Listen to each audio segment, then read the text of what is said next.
¿Qué onda a todos? Bienvenidas y bienvenidos a lo que es este podcast conocido como Cómics de Costa a Costa, aquí donde siempre hablamos de cómics, así como también de varias cosas de la cultura pop. Me presento, soy Luis Flores, Luisillo, aquí como siempre trayéndoles un nuevo episodio. Y bueno, pues ahora sí de que antes de iniciar les recuerdo que si ustedes no están suscritos, les recomiendo suscribirse. Por supuesto agradezco a los que ya lo han hecho porque la verdad es un gran apoyo cuando lo hacen.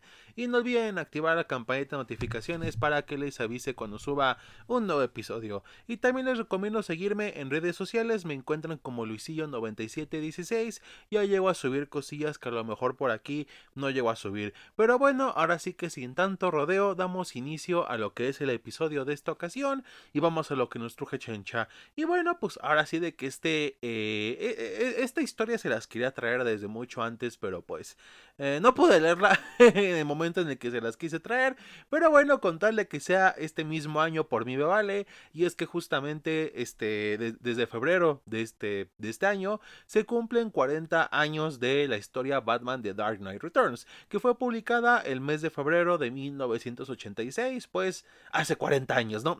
y la verdad, pues sí tenía ganas de hablar de esta historia, uno porque llevaba rato que no la leía, o sea que normalmente era como de que ay, hace cuánto que no la leo. Y dos, porque pues sí quería ver como qué tanto había envejecido esta historia. Porque sí es cierto que mi relación con Frank Miller no es la mejor últimamente. Digo, como que las historias que leí después no me agradaron. Digo, o sea, Batman Año uno está muy chido. Es una historia de origen bastante buena para el hombre murciélago. Y toda esa onda. The Dark Knight Returns en su momento me gustó mucho. Pero lo que sacó después, como las secuelas de The Dark Knight Returns, Batman y Robin All Star, que Superman año uno, como que se dije, ¿este tipo era buen escritor? ¿O solamente fue nuestra imaginación? O sea, como que sí me quedó mucho la duda. Y bueno, pues teniendo en cuenta de que con esta historia cumple 40 años y que pues quería volverla a leer, pues dije, vamos a darnos, ¿no? Y así que vamos a hablar, por supuesto, de esta historia. Vamos a ver si en verdad envejeció tan bien, es tan buena como la recordamos o simplemente todo fue un sueño, ¿no? Porque eso es lo importante. Y en resumidas cuentas, sí está buena la historia. Genuinamente es una historia muy, muy buena, pero vamos a llevar el por qué, ¿no? Y también, por supuesto, por qué siento yo que Frank Miller como que cambió mucho su escritura de aquí hacia el futuro. O sea, creo yo, tengo una teoría respecto a eso, pero eso lo veremos más adelante. Y bueno, creo yo que muchos ya tienen como una noción básica de lo que trata esta historia. Digo, al final de cuentas, ha sido adaptada en dos partes en una versión animada.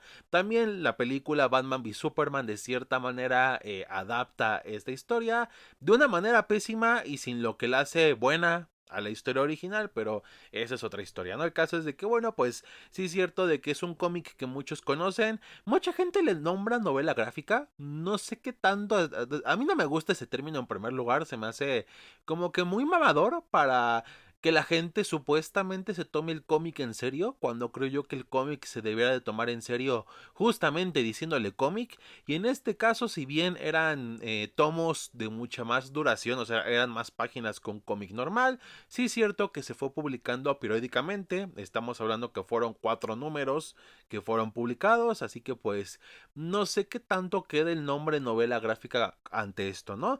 Pero lo cierto es que se estrenó en un momento muy importante de la industria. Por un lado, sí, sí, DC había sacado Crisis en Tierras Infinitas hace un año y empezaba de nuevo su universo DC. Y bueno, también sí es cierto que en este caso la editorial estaba apostando por otro tipo de historias. Empezaban a salir sellos como Vértigo, también teníamos por supuesto historias como Watchmen de Alan Moore que también salió ese mismo año.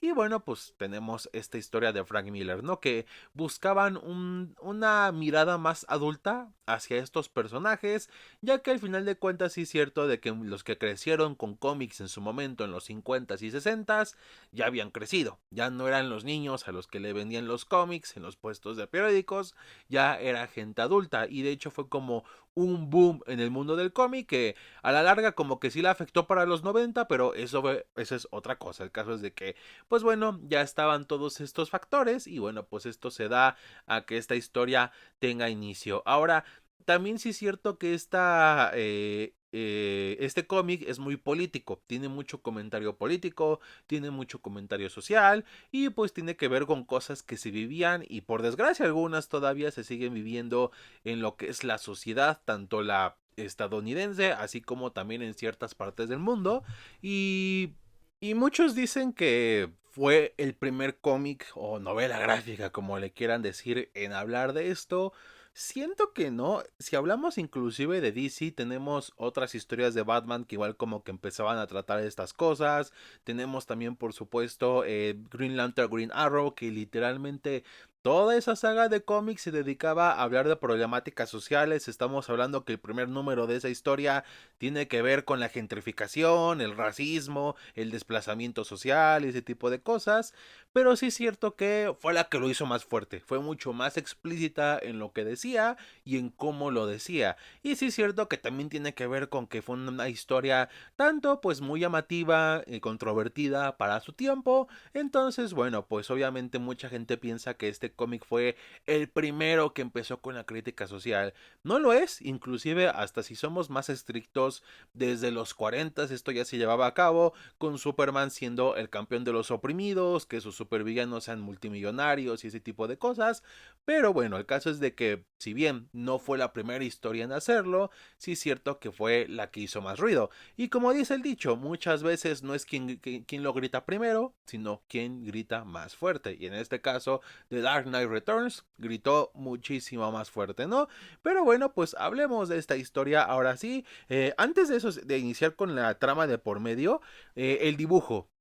Creo yo que ya muchos que ya estamos como metidos en el mundo del cómic, sabemos que Frank Miller ya no es como el dibujante que la gente piensa. O sea, sacan portadas variantes hechas por él o pequeñas historias y así, y lo ves y es como de culero es poco. O sea, de que genuinamente el tipo ya dibuja feo. Y digo, sé que tiene que ver mucho también por sus problemas de alcoholismo. Él mismo lo ha dicho de que por esos problemas, justamente, pues ya también le ha costado entrar en el dibujo.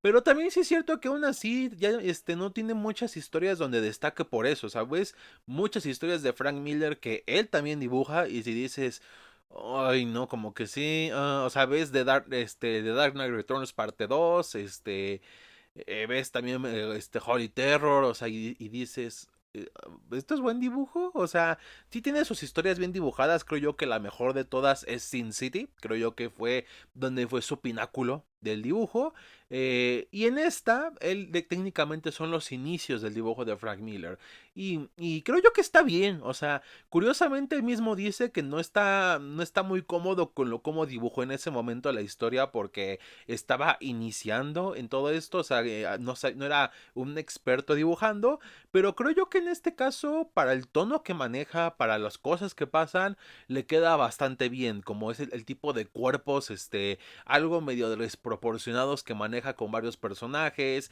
algunos rostros y eso, o sea, creo yo que curiosamente para la época y el tipo de historia y ambientación que él está creando, sí le quedó bien su estilo de dibujo, inclusive siendo primerizo. O sea, creo yo que quedó muy bien y aparte pues tuvo tintas de Klaus Johnson que la verdad sí es cierto que le ayudaron bastante. Hay una que otra cara que sí como que dices, sí está fea, de que no por las buenas razones que debería estar una cara fea, pero aún así es un dibujo bastante bueno creo yo y sí creo yo que es bastante inmersivo para cuando estás leyendo la historia, ¿no? Y bueno, pues ya ahora sí metiéndonos en la trama de por medio, pues tenemos que ya los héroes ya prácticamente no existen, básicamente todos se retiraron por alguna razón que no queda muy en claro, que hablaremos de eso más adelante. De hecho, por ahí en varias ediciones de la historia meten como una especie de columna escrita por Jimmy Olsen que habla sobre un bar que está cerca del metro de Metrópolis donde al parecer hay antiguos héroes que se van allá a tomar. Por ahí mencionan por características a Mansion Manhunter o al Elongated Man y todas estas cosas, ¿no?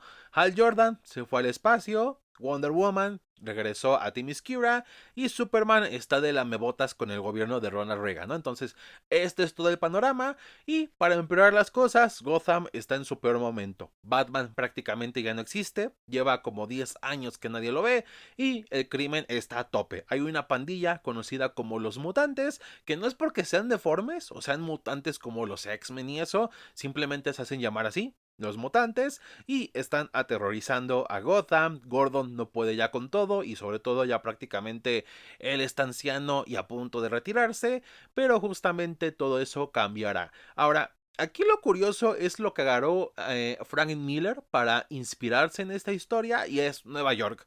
O sea, más allá de que sea una gran ciudad, lo cierto es que durante los 80s Nueva York no era como lo más bonito del mundo. Digo, sigue siendo una ciudad con problemas, al final de cuentas es una gran ciudad, pero sí es cierto que es muy diferente el Nueva York de los 2000, que por ejemplo te lo ponían como algo cosmopolita, algo muy bonito y donde todo el mundo quería vivir, al Nueva York de los 80s. Tú ni siquiera, o sea, tan solo tienes que ver una película que esté ambientada de los 80, sea acción, sea comedia, lo que sea, y Nueva York siempre es lo peor.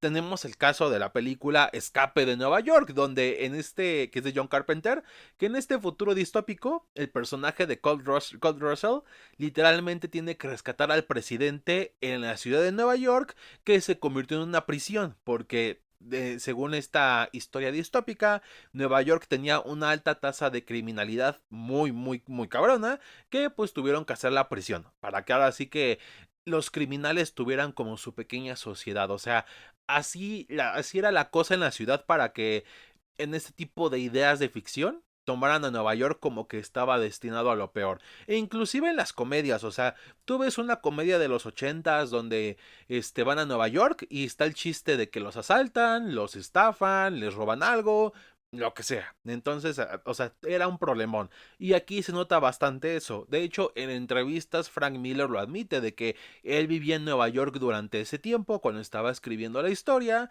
y en efecto, pues la verdad sí se sentía bastante inseguro porque la ciudad estaba muy insegura en esos años. Y por ahí de hecho inclusive mete una referencia a las Torres Gemelas poniendo de que hay unas Torres Gemelas en Gotham, lo cual se me hace algo curioso considerando lo que pasó en el año 2001. Creo yo que ya sabemos a lo que me estoy refiriendo, ¿no? Pero es un detalle peculiar. El caso es de que, bueno, está todo este desmadre y por supuesto está Bruce Wayne, que Bruce Wayne básicamente ve como la ciudad en la que creció, pues prácticamente está hasta el suelo, tiene recuerdos todavía sobre lo que le pasó a sus padres y justamente durante un asalto que le estaban haciendo la pandilla mutante, empieza a tener indicios de un infarto, cosa que de hecho es muy importante para el final de la historia, ¿no? El caso es de que ve todo esto, por ahí de hecho algo que me gusta que hace mucho Frank Miller y que recordarán por si vieron la versión animada,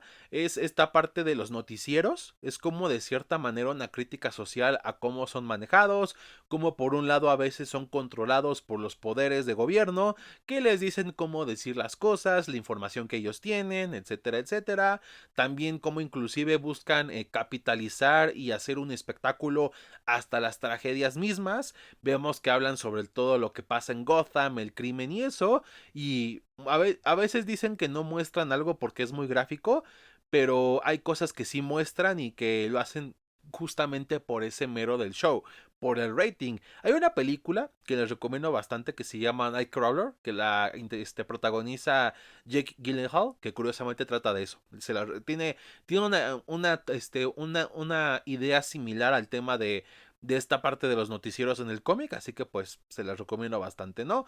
Pero bueno, pues vemos todo esto, ahora sí que la gente está harta, Gordon prácticamente ya se va a retirar porque él simplemente ya ya está muy grande, ya no puede con el trabajo y bueno, pues ahí es cuando pasa algo donde está Bruce en la mansión Wayne, donde justamente entra un murciélago por la ventana, que es como medio referencia a lo que es el cómic año uno, que igual justamente cuando que es el primer año de Batman, antes de convertirse en el hombre murciélago, Bruce ve entrar un murciélago por la ventana, entonces es como una referencia a ese momento. Técnicamente, si bien la historia lo que tiene como su propia continuidad, porque esto no pertenece al canon principal. Aquí, según Frank Miller, lo que él hizo fue este tomar en cuenta las historias de los 40, 50 de los superhéroes como si hubieran sido sus inicios. O sea, aquí en este universo, Superman, Batman, Wonder Woman, Green Lantern y todos esos iniciaron aventuras más o menos por esas décadas de los cómics. O sea, aquí sí estaban envejeciendo a como es en la vida real y eso, y por eso pues aquí Batman tiene como 60, casi 70 años, o sea, está bastante grande. Y bueno, pues eso sí, curiosamente hay algunas historias que él ha escrito que forman parte de este universo, y una de ellas es Batman Año 1. O sea que es curioso este caso porque Batman Año 1 pertenece tanto a la continuidad principal de DC como a esta continuidad de universo de Frank Miller.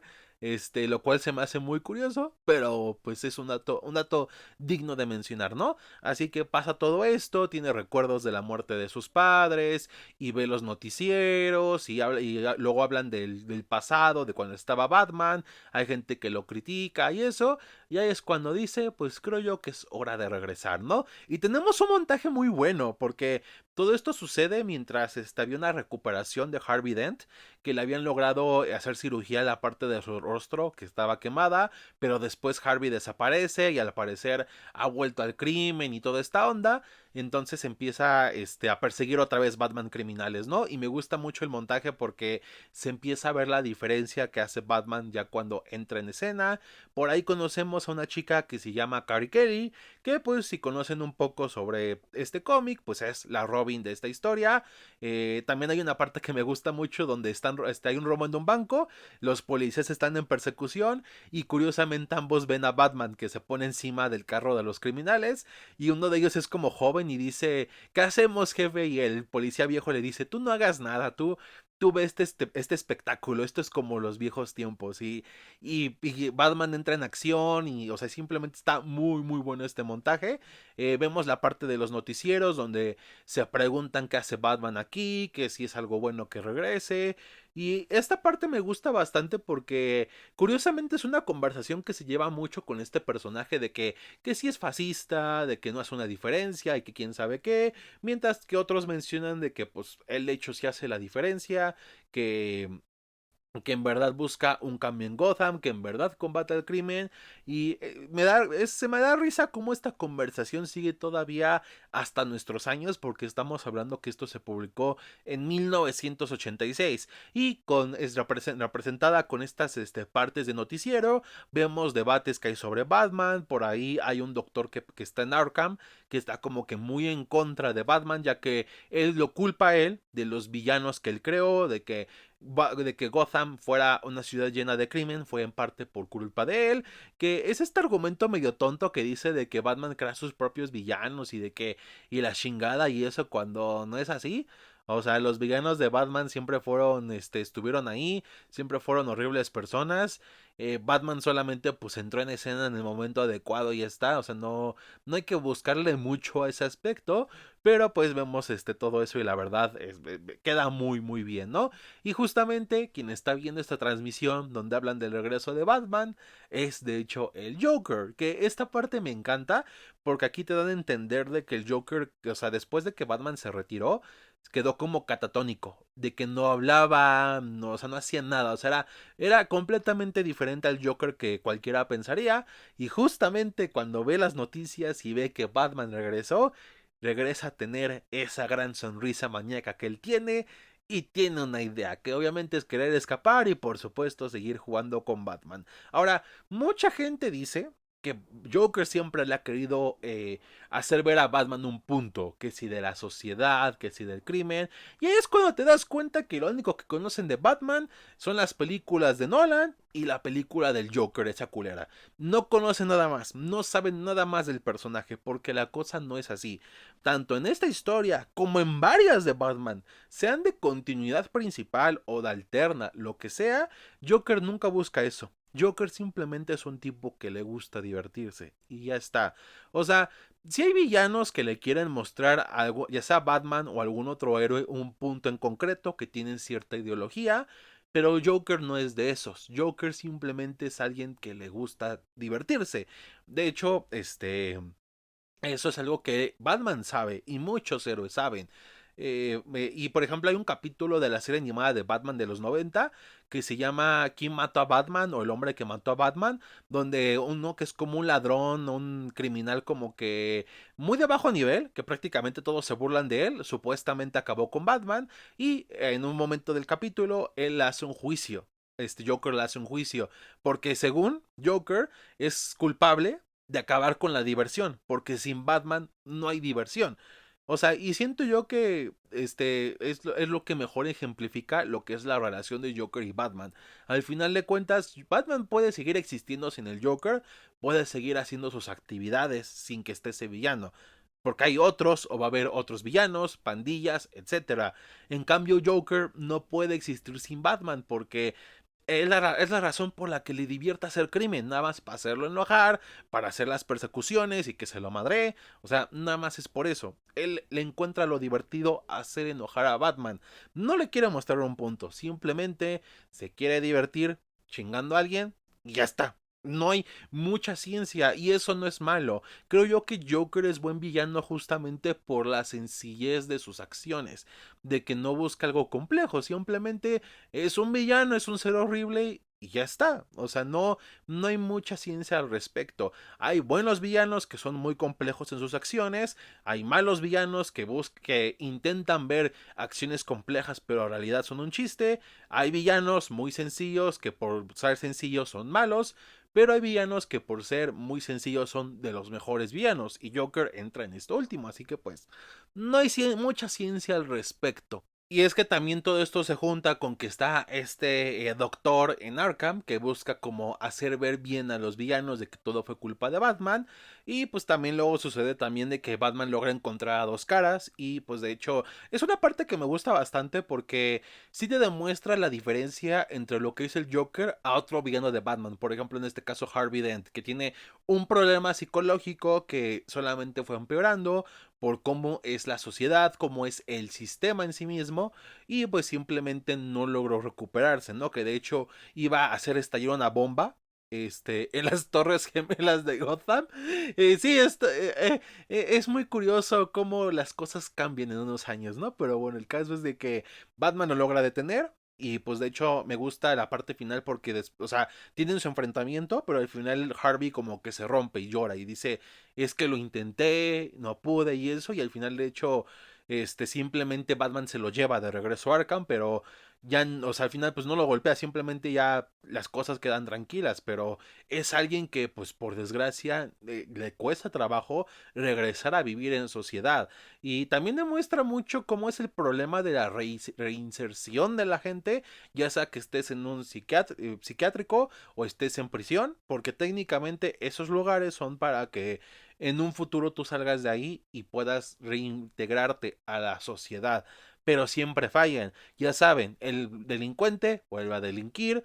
Muchas veces la persona que tiene estos problemas en su interior, que está en un psiquiátrico, pues vuelve a regresar porque simplemente no logra adaptarse a las normas de sociedad porque no le enseñaron bien cómo hacerlo, nada más lo mantuvieron ahí encerrado, pero no le enseñaron a cómo poder reintegrarse, cómo poder mejorar, cómo tener esa mejoría y simplemente pues no puede, ¿no? En este caso es igual, o sea, por mucho que le hayan cambiado el rostro y lo que quieras a Harvey Dent, pues en sí en Arkham nunca aprendió cómo mejorar, cómo tener un avance en su persona y pues por eso no puede simplemente regresar a la sociedad así nomás. Entonces, este, esta parte también está bastante bien.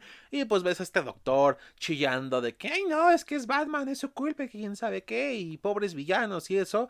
Y de hecho, pues ahí es cuando a Joker se le ocurre su idea de presentarse en un programa de televisión para que se dé su testimonio. Y el doctor dice, ah, pues, qué buena idea, voy a darle espacio del habla a un psicópata que acabó con muchas vidas hace muchos años y se divertía con ello porque es una víctima de la sociedad. Que esta parte me gusta bastante porque es como una bofetada para todos aquellos que piensan que el Joker es una víctima por esa película tonta de que sacó Todd Phillips, película sobrevalorada, me vale. Es que es la mejor de superhéroes porque no es como las de Marvel. No, cállate. Prefiero mil veces una película de Marvel que esa película, porque por lo menos las de Marvel no son pretenciosas ni dan un mensaje pésimo de lo que es ver a un villano. Si quieren ver una historia de un villano de Batman bien hecha, vean la serie del Pingüino. Esa sí es otra cosa.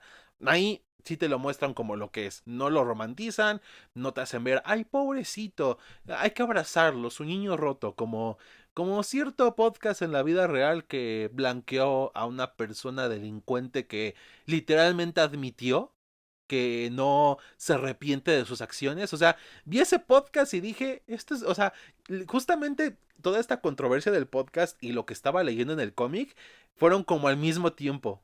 Entonces se me hace curioso de que en el cómic, en un cómic de 1986, muestran cómo le dan foco a un villano en un medio masivo.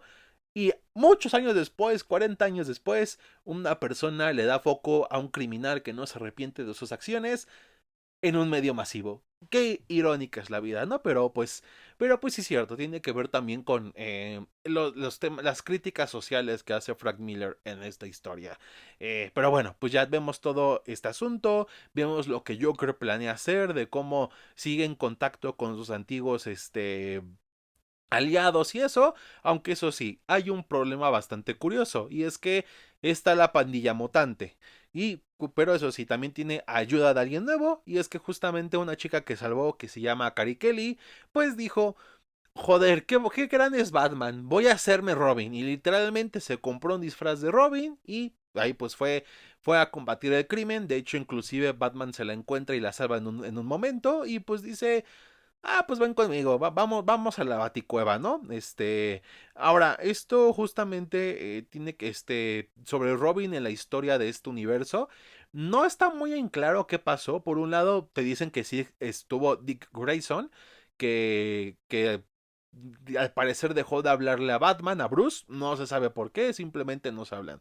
Y Jason Todd, pues, está muerto, está tieso. Que se me hace muy curioso esto, porque para el momento en el que se publicó el cómic, Jason Todd seguía vivo. O sea, todavía no sucedía lo de una muerte en la familia, ni de la votación que decidió su destino y eso, no. O sea, eso fue original del cómic y se me hace muy curioso cómo de todos modos en la continuidad principal tuvo ese mismo destino. Eso sí, en el cómic no te mencionan qué le pasó exactamente a Jason Todd y en sí no te dicen explícitamente que murió, solamente es más como entre líneas. O sea, como que es muy más vago el asunto, pero se da a entender fácilmente. Y aún así, pues, curiosamente esta historia predijo el destino de Jason Todd en la continuidad principal, ¿no?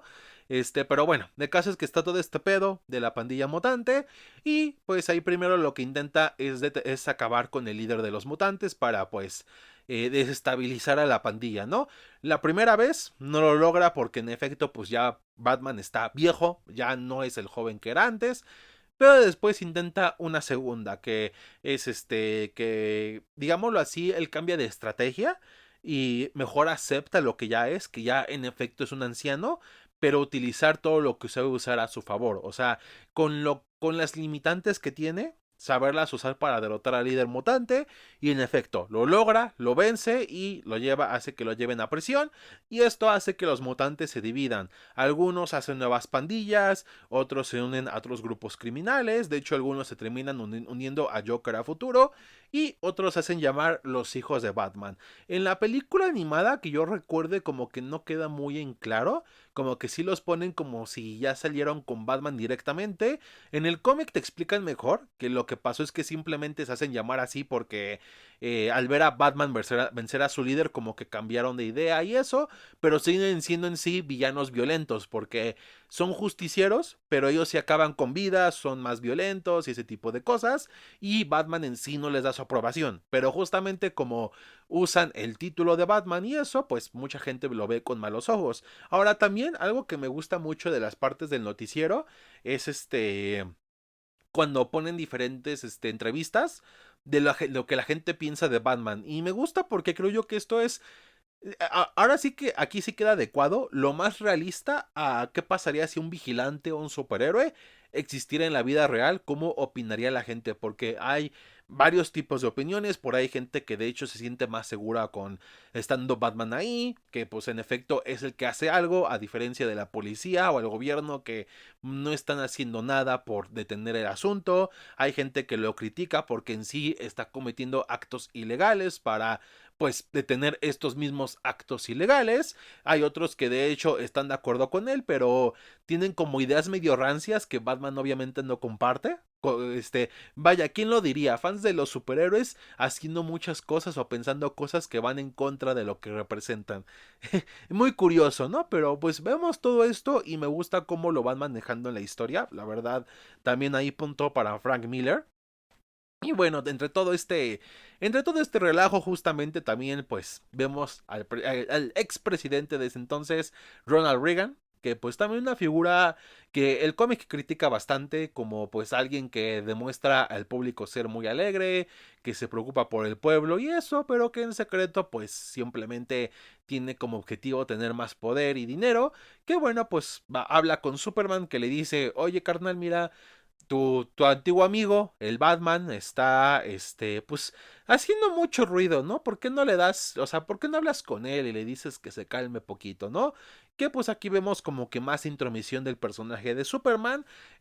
Aquí sí, tardé mucho en pensarlo. Porque sí es cierto que Frank Miller, la neta, se nota que odia mucho a Superman en muchas de sus historias. O sea, tú lees Superman año uno, que no lo lean. Honestamente, no se les recomiendo leer yo que lo leí se los advierto, pero hay un momento donde literalmente Superman o sea, hace ver mejor a Batman en una historia de Superman, porque yo no lo sé, y así, o sea, como que varias historias te pone que Superman como que no piensa mucho, o cosas así, o sea, te lo pone como de una manera muy negativa, y sí era mi preocupación ahorita cuando estuve releyendo esta historia de que siempre haya sido así.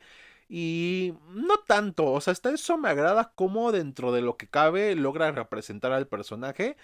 Te pone de que técnicamente sigue siendo el mismo, pero que por las circunstancias de lo que sucede en este universo, tomó una alianza con el gobierno para poder seguir siendo un héroe. Siento yo que hay historias que lo manejan mejor, porque aquí siento yo que aquí puso demasiado agachón a Superman. Por ejemplo, está la historia de New Frontier de Darwin Cook, que igual en esa historia, en ese universo, Superman está como trabajando para el gobierno, pero digámoslo así que trabaja en secreto para que no descubran a Batman, que por ahí inclusive dice su nombre kryptoniano, pero no dice cuál es su nombre que usa en la Tierra, o sea, tiene sus cosillas por ahí que creo yo lo hacen como más auténtico, más parecido al Superman que todos conocemos. Digo, entiendo el por qué también lo puso aquí en esta posición, porque veníamos de los 50s y 60s que pues representaban a Superman como un estandarte de la vida americana. De hecho, el antiguo lema de Superman era verdad, justicia y el estilo de vida americano. Eslogan que de hecho ha cambiado bastante, o luego si lo regresan a usar lo utilizan para hacer como crítica social hacia el gobierno o hacia ciertas problemáticas del país y eso, pero lo cierto es que pues veníamos de esa época, así que es entendible por qué Frank Miller agarró a Superman como esta parte que representa el gobierno, o que esta fuerza que va con el gobierno, ¿no? La verdad está, pero en sí no está mal, comparándolo como con cosas que hizo después con el personaje, pues pudo haber sido peor, así que pues creo yo que está ok. Como fan de Superman sí siento que es de las partes un poco más débiles del cómic, pero para el propósito que cumple y lo que quiere dar a entender Frank Miller, pues no me quejo, así que pues está bien, ¿no? Y pues sí, habla con él y pues de hecho no te explican qué fue lo que sucedió para que los héroes se retiraran, para que nada más quedara Superman.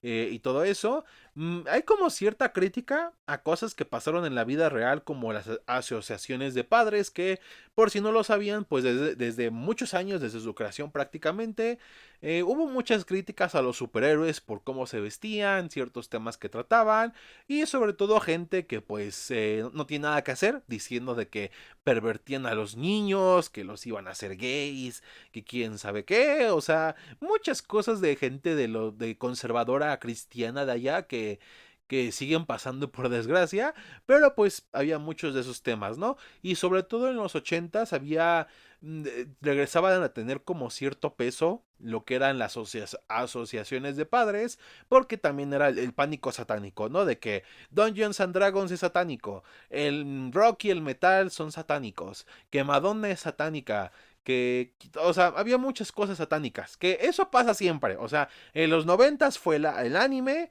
y también en los 2000. Ahorita son los gays los que son satánicos, o sea, son muchas cosas así, entonces pues es un cuento de nunca acabar, ¿no? Y como que con ese comentario Frank Miller como que busca burlarse de esas mismas asociaciones de padres, porque digámoslo así, estaban en contra de los héroes y eso empezó poco a poco digámoslo así, a hacer que el gobierno los pusiera como en la mira. También se da a entender que en parte Batman tuvo la culpa, como que vendió a sus amigos, o sea, es lo que de hecho expresa Superman, no te especifica qué, que digo, no tengo nada en contra de la ambigüedad y creo yo que de hecho esa misma ambigüedad que tiene la historia ayuda mucho a la experiencia y a la historia que cuenta, pero en sí te dejan claro de que Batman hizo algo con el gobierno que pues vendió a los demás héroes y también como que Superman pues se le hace muy incongruente de que ahorita Batman esté como en contra del gobierno cuando justamente él en parte ayudó a lo que es la sociedad ahorita sin querer. Entonces tienen esta charla y le dice nada más mantente pues eh, calmado porque pues sí es cierto de que para la próxima me harán venir y no de la mejor manera y se va, ¿no? También por ahí de hecho hay una pequeña como subtrama donde Superman pelea para repeler una invasión soviética en Corto Maltés, que es esta isla ficticia en DC que pues apareció en The Suicide Squad en la película de James Gunn. En la película animada no nada más muestran como las escenas de acción, pero en el cómic te lo van intercalando con pensamientos de Superman, con los noticieros, con pensamientos de Batman y todo eso, ¿no? Entonces, siento yo que está mucho más interesante cómo se muestra esta parte en el cómic, pero bueno, pues ahora sí de que todo esto sigue mientras justamente el Joker va a hacer su aparición en el programa de televisión y creo yo que ya muchos más o menos saben de qué es lo que pasa después. Tiene su plan donde gasea a todos con gas de la risa y pues acaba con muchas personas. La nueva comisionada de policía busca atrapar a Batman y pues todo esto conjunta en un caos total por la ciudad. Batman persiguiendo al Joker, la policía persiguiendo a Batman y a Robin, o sea, se arma mucho desmadre. Pero todo culmina justamente cuando llegan a un parque de diversiones, una feria, donde, bueno, pues suceden muchas cosas. En sí me gusta cómo Batman está ya como harto del Joker, que dice, tienes tantas víctimas, este es o sea, literalmente es como, él piensa, este es el final del Joker, ya aquí tiene que acabar esto. Y vemos como Joker inclusive le da algodón envenenado a unos Boy Scouts y se mueren. O sea, literalmente esta parte es muy cruda porque, o sea, al final te dan a entender de que murieron como 20 personas en este incidente por culpa del Joker. O sea, más aparte de las otras cientos que fallecieron en el programa de televisión. O sea, es mucho, lo que sucede aquí. Vemos también como Carrie Kelly se enfrenta a uno de los secuaces del Joker y pues al intentar sobrevivir pues el secuaz termina perdiendo la vida y como que sí se le hace muy fuerte porque sí es un cambio muy drástico a lo que empezaba a pensar, o sea, empieza a ver lo difícil que es obviamente ser Robin, o sea, entonces pues ves todo eso y Carrie Kelly tiene como 13 años en la historia, entonces pues sí es es muy difícil lo que está sucediendo. Y pues justamente ya cuando por fin Batman alcanza al Joker, pues hay una pelea. Y de hecho ahí es cuando aunque si bien Batman empieza como que a perder porque el Joker lo empieza a apuñalar, Batman es como de ya, mataste a tantas personas, es hora de acabar con esto. Y primero le agarra el cuello y se lo truena de una manera en la que queda como paralítico y vivo todavía, pero poco a poco pues pierde la vida, ¿no? Y termina su cadáver con una sonrisa y pues Batman tiene que escapar de los policías y eso. Y bueno, pues se arma mucho más relajo en la ciudad, ¿no? Y todavía para empeorar las cosas, justamente la Unión Soviética por el hecho de perder en Corto Maltés contra Superman y los soldados de Estados Unidos y eso, manda una bomba hacia el país. bueno, hacia Corto Maltés, pero esa bomba en sí estaba planeada para hacer un pulso electromagnético y justamente cuando Superman la detiene, esta al explotar, pues saca el pulso y pues arma un desmadre en todo el país porque pues caen aviones, porque pues un pulso electromagnético deja de hacer funcionar todas esas cosas, no hay electricidad, los carros no se mueven, el metro tampoco, se arma un caos, ¿no? Y de hecho los mutantes que estaban aprisionados, pues escapan, se arma mucho, mucho relajo, ¿no? Y ahí es cuando Batman, pues todavía algo herido, pero dice, Es hora de poner orden", y ahí es cuando vemos la parte de los caballos, que de hecho hay figuras y eso, del Batman, de esta versión de Batman con un caballo, porque pues, esta parte está muy cool, la verdad, porque vemos cómo cabalga con Robin, y primero va con los hijos de Batman, y ahí es cuando está esta mítica escena donde les quita la escopeta y le dice, "Estas son las armas del enemigo, no las vamos a usar". Y es que aquí sí, o sea, a mí honestamente por eso me disgusta mucho Batman v Superman, porque en la película técnicamente es como, o sea, es muy obvio que lo que quería hacer Zack Snyder es The Dark Knight Returns. Es un Batman viejo que está en sus 50 y tantos años, que ha vivido mucho, ha sufrido muchas tragedias, o sea, se enfrenta a Superman en la película con un traje muy similar, o sea, todo es una referencia de Dark Knight Returns en esa cinta. Pero a mí me molesta porque muchos fans de ese güey dicen, "No, es que Zack Snyder sí leía los cómics, ¿ves? Este frame de acá es una referencia a la portada porque el güey sí leyó el cómic". No, güey, no es lo mismo. Porque, pues de hecho, inclusive en la película animada está adaptada esa escena. Y de hecho en esta historia Batman de cierta manera sí utiliza armas de fuego. Pero si las llega a usar es más que nada para distraer, para, ayudar a un plan que él tenga, pero nunca para dañar a alguien en sí. O sea, en sí no las usa directamente contra una persona. Y por eso, en este momento, quita la escopeta a uno de los hijos de Batman y dice, "No, estas armas son del enemigo". Y esta parte me encanta porque vemos cómo, o sea, me gustan mucho las partes de los cómics donde vemos a los héroes siendo un símbolo. Siento yo que con Batman falla mucho eso, como que en muchas de sus películas no lo muestran así. Siento yo que la única que lo hizo bien fue de Batman, de la de Robert Pattinson. Y es una pena porque, por ejemplo, este momento está genial de que lidera y atrapa criminales, ayuda a la gente, pasa medicamentos, o sea, ayuda a poner un poco de orden en este asunto. De hecho, en los noticieros dan a entender de que Gotham es la única ciudad totalmente controlada que no permitieron entrar al ejército, pero porque Batman justamente empezó a ayudar. Y aquí esta parte a mí me gusta mucho porque también vemos las cosas desde la perspectiva de Gordon, que ya está retirado, que ve el caos, ve cómo la gente se empuja, roban cosas y eso, pero también se ayuda, que creo yo que es la mejor representación que hay cuando hay un desastre o algo así en la vida real. O sea, hay gente que sí la usa como oportunidad para robar, para hacer daño, para ese tipo de cosas, pero también hay gente buena, porque de hecho en un punto él ve como dos monjas ayudan a alguien, un güey de una ferretería abre una llave de agua para que pueda apagar incendios, y también vemos como entrevistas de lo que de varias personas que estuvieron ahí.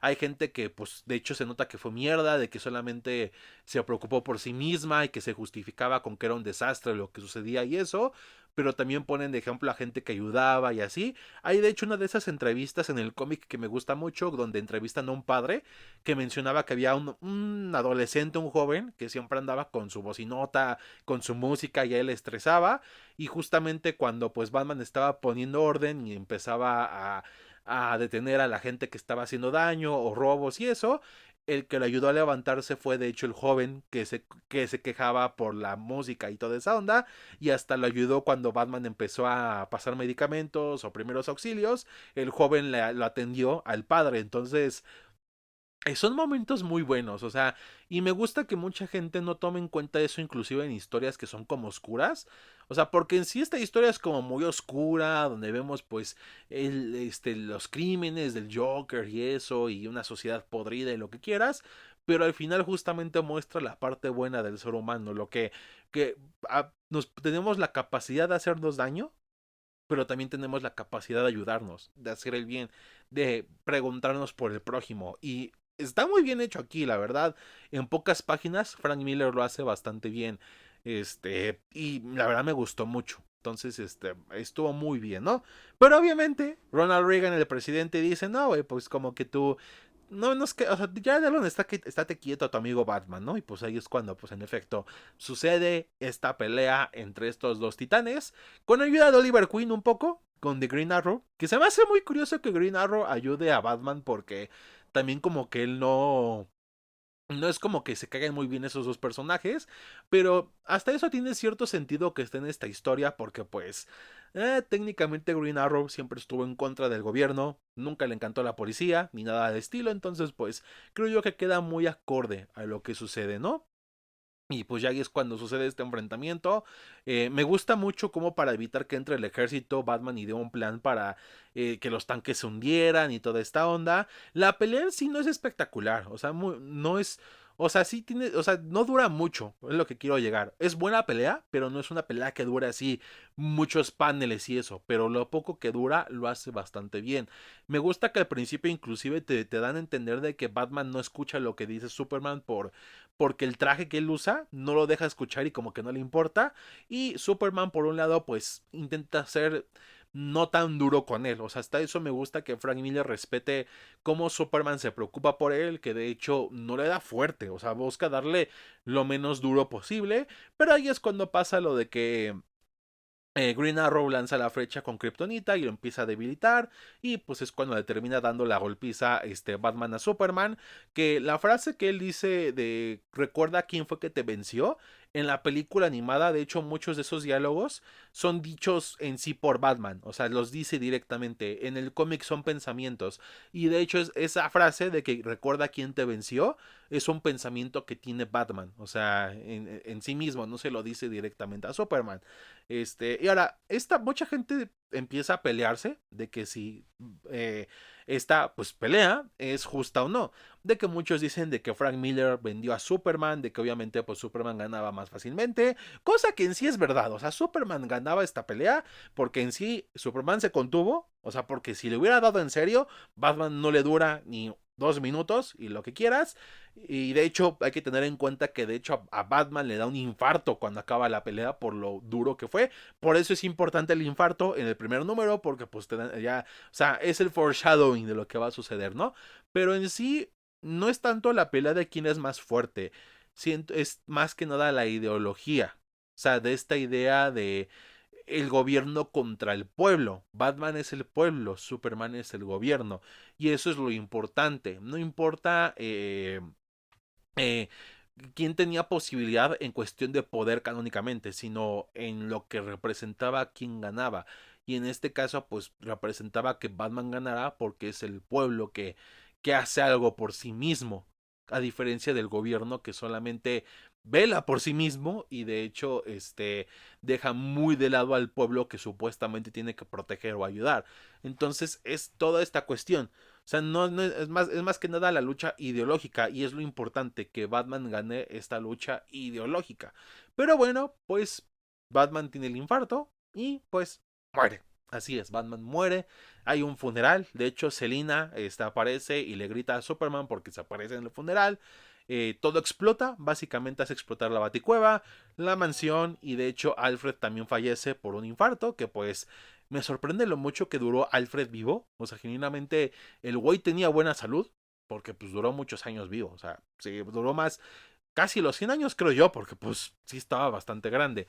Pero hasta eso esta parte me gusta porque sí vemos un poco del Superman que todos conocemos, porque ya en esta parte empezamos a ver lo que sucede. Superman sabía que Batman no murió, Batman seguía vivo, pero no dijo nada. De hecho, él es el que dice que murió, pero es para ocultar que Bruce sigue vivo. De hecho, en el funeral aparece Carrie Kelly disfrazada. Superman sabe quién es, pero él solamente le guiña el ojo. Y pues de hecho inclusive Batman en sus pensamientos pues le agradece por dejarlo seguir en esta lucha aunque sea a escondidas y pues vemos que en efecto Bruce Wayne ya no es Batman pero va a seguir liderando a los hijos de Batman para combatir el crimen en las sombras, ¿no? Y así es como acaba esta historia y así fue el regreso del Caballero de la Noche. Pero ahora, respondiendo a la pregunta, Esta historia, como la planteé un principio y en sí la respondí desde el inicio, pero vamos a responderla otra vez. Esta historia envejeció mal para nada. Yo con lo que mencioné, nada. Es una historia muy buena, me gusta el ritmo que lleva, pese a que son varias páginas del cómic. La verdad, lo hace de manera bastante buena, que sientes una lectura muy, muy, muy agradable. Me gusta mucho el dibujo que maneja, cómo maneja los colores, los paneles.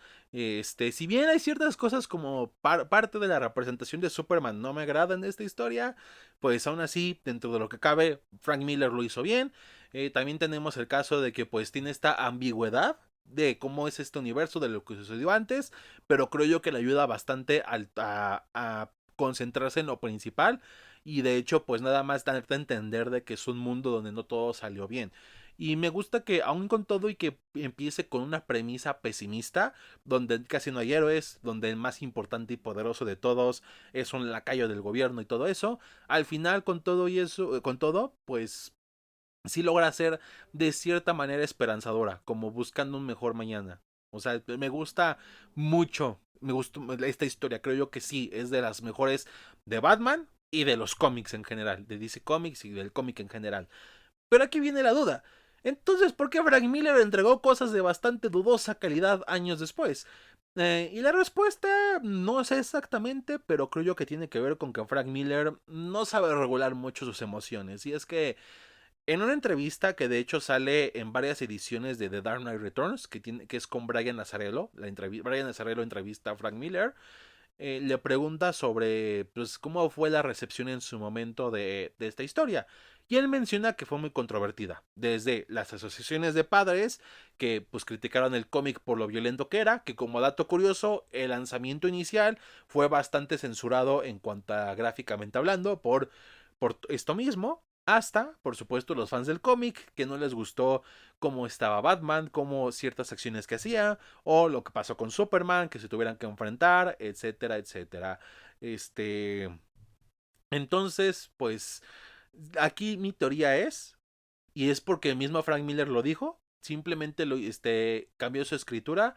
No más porque se dejó llevar. Porque de hecho él mismo dice de que le gusta hacer enojar a la gente. Que de hecho cuando leyó esas reacciones, tanto por la violencia como por los fans de los cómics y eso, le gustó que los hizo enojar. O sea que sí. O sea, no estoy citando textualmente, estoy parafraseando. Porque lo dice de otra manera. Pero de que le gusta hacer enojar, le gusta hacer enojar. Entonces.